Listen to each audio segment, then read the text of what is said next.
warahmatullahi wabarakatuh. Perkenalkan, nama saya Setri Wardani, NIM 1920123.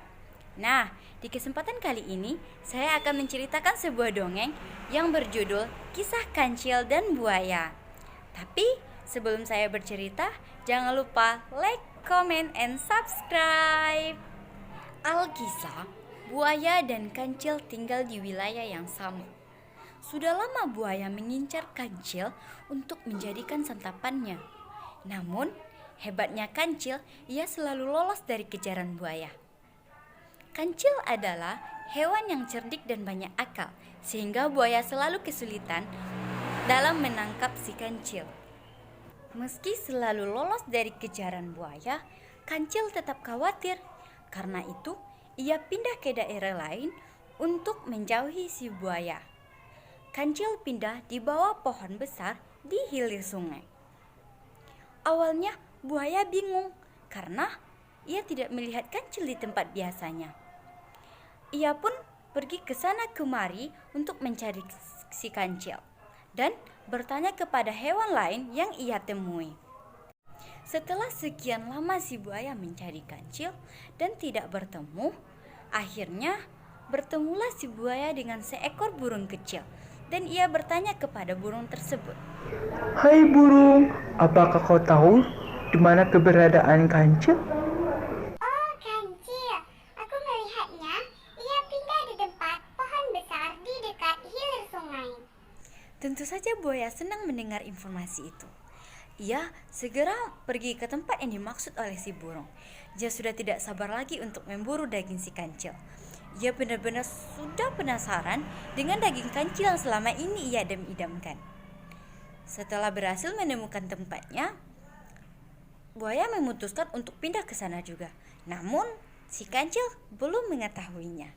Selama berhari-hari si buaya mengawasi kancil, ia mempelajari keadaan sekaligus mengatur strategi untuk menangkapnya. Dari pengamatannya itu, tahulah si buaya bahwa si kancil sering pergi ke tempat pulau kecil yang ditumbuhi oleh pohon-pohon apel. Untuk sampai ke sana, si kancil menyeberangi sungai dengan melompati beberapa batu besar yang ada di antara tempat tinggalnya dan pulau tersebut. Ketika kancil pergi ke pulau kecil, bersembunyilah buaya di balik batu di tengah sungai. Ia menunggu kancil untuk melompati batu tersebut. Hari itu, kancil puas memakan buah-buahan yang ada di pulau kecil tersebut. Kemudian, ia pun pulang dengan riang. Ia melompat dari sisi sungai ke batu-batu untuk sampai ke rumahnya. Namun, setibanya di tengah sungai, kancil melihat bayangan dari batu yang akan ia lompati terlalu tinggi dari biasanya. Akal cerdas kancil segera menangkap bahwa ada yang tidak beres. Jangan-jangan ada buaya di balik batu itu. Kancil berpikir. Setelah lama kancil berpikir, dapatlah kancil akal. Hai batu, bagaimana kabarmu? Hening, tidak ada jawaban sama sekali. Lalu kancil berkata lagi. Ada apa, batu sahabatku? Biasanya kau selalu menjawab sapaanku. Oh, jadi biasanya batu ini berbicara. Kalau begitu, biar aku jawab saja kata-kata kancil, supaya kancil tidak curiga. Halo juga kancil.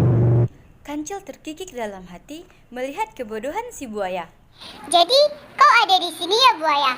Tak kusangka kau mengejarku sampai ke sini. Buaya kaget. Rupanya penyamarannya sudah ketahuan. Sadarlah ia bahwa ia telah diakali oleh kancil. Ia benar-benar kesal dengan kebodohannya sendiri. Ya, aku mengejarmu sampai ke sini karena aku ingin memakanmu. Baiklah, kali ini kau berhasil. Bukalah mulutmu lebar-lebar biar aku bisa melompat ke dalamnya. Kancil benar-benar cerdik. Ia tahu bahwa mata buaya akan tertutup apabila ia membuka mulutnya lebar-lebar. Sesaat buaya membuka mulutnya lebar-lebar, kancil segera melompat ke atas kepala buaya. Lalu melompat ke batu-batu yang ada di sungai dengan lincah. Setelah ia tiba di tepi sungai, kancil langsung membanjat ke pohon yang ada di tempat tinggalnya. Lagi-lagi, selamatlah kancil dari kejaran buaya. Itu semua berkat kecerdikan kancil. Sementara buaya hanya terpaksa gigit jari karena lagi-lagi gagal menangkap kancil yang selama ini ia incar. Baik, hikmah yang dapat kita ambil dari kisah kancil dan buaya ini adalah orang yang cerdas dan berpengetahuan luas, ia akan menyelesaikan masalahnya dengan baik.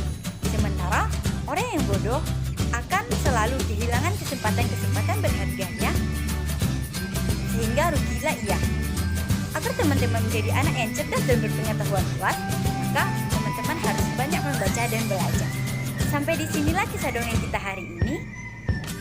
Sebelum saya pamit undur diri, saya minta kepada teman-teman jangan lupa like, comment, and subscribe. Assalamualaikum warahmatullahi wabarakatuh.